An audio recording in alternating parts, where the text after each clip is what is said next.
Alrighty, I'm on the edge of a game trail, actually specifically a hippo trail. It's a wide open area going down to the river. I'm going to flip the camera around now and show you just how well worn and how used this trail is that the hippos are using every day, every night to get in and out of the water. And they're also sleeping out of the river at night time.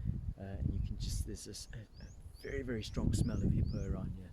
I'll flip the camera around and show you guys. Some territorial marking, dung markings from a hippo from a few hours ago. You can see how the male scatters it against the side of a bush over here. Big territorial male. So there's a lot of these bedding sites where the hippos bed down at night time. There's a lot of this dung over here, very coarse dung, made up predominantly, well, all of grass, but very, very coarse, and a very, very strong smell to it.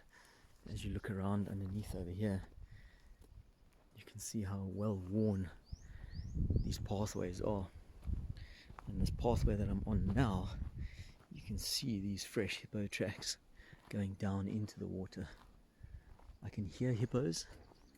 There we go. I can hear them busy contact calling just upriver here. And let's get down to the water's edge and see what we can see. There's a juvenile fish eagle. There we go. There's some bubbles from hippos over there. So the water level is very, very low at the moment. We've had 4 or 5 years of drought. That's normally the water level up over there. You see a good couple of meters lower.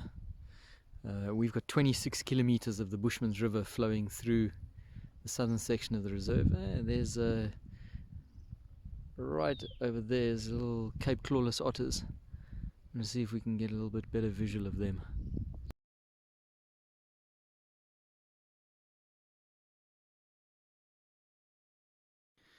One of the reasons hippos are so dangerous and they claim so many lives in Africa is that once you meet them out of the water, they can be quite ferocious animals. The interesting thing is, I'm now walking on a hippo trail. It is the only clear way to walk anywhere near to this river or down to the water.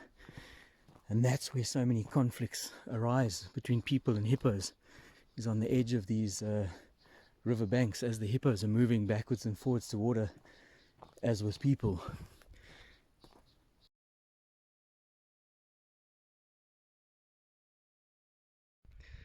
So the basic unit of hippo society is a group of females and their calves, and that's controlled by a dominant territorial bull. The territorial bulls sometimes fight to the death in order to secure that dominance. If you have a look on the back, there's a big bull down here, you can see the deep scarring on his back. They've got phenomenally big weapons in the form of incisors that they use for the fighting and the slashing, and that is what can be so dangerous when they do attack each other and people.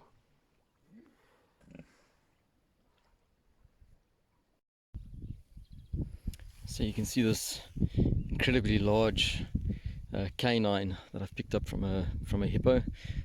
Male and female hippos have these very enlarged canines that obviously are like tusks, and you can see that very, very sharp edge on there. Obviously the incisors in the males are much longer than in females, and then obviously the big bulls have these incredibly large and outward growing canines, where the top ones and bottom ones file against one another to give that sharp cutting edge.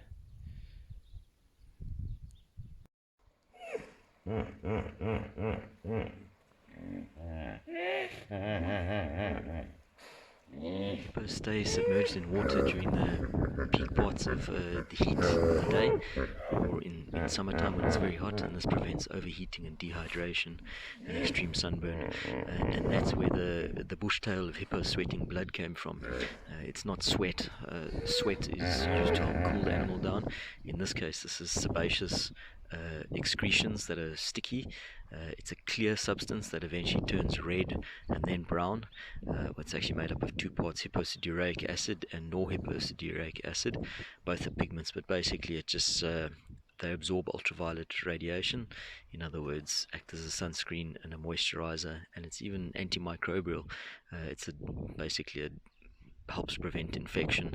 If they're in dirty water all day long, the bacteria could get into cracks from fighting or sunburn and cause infection. This helps prevent infection. I hope you enjoyed that short little clip on hippos. Hope you learned something, and give it a thumbs up, give it a like, put some comments below and let us know what next. Stay safe during this lockdown. See you soon.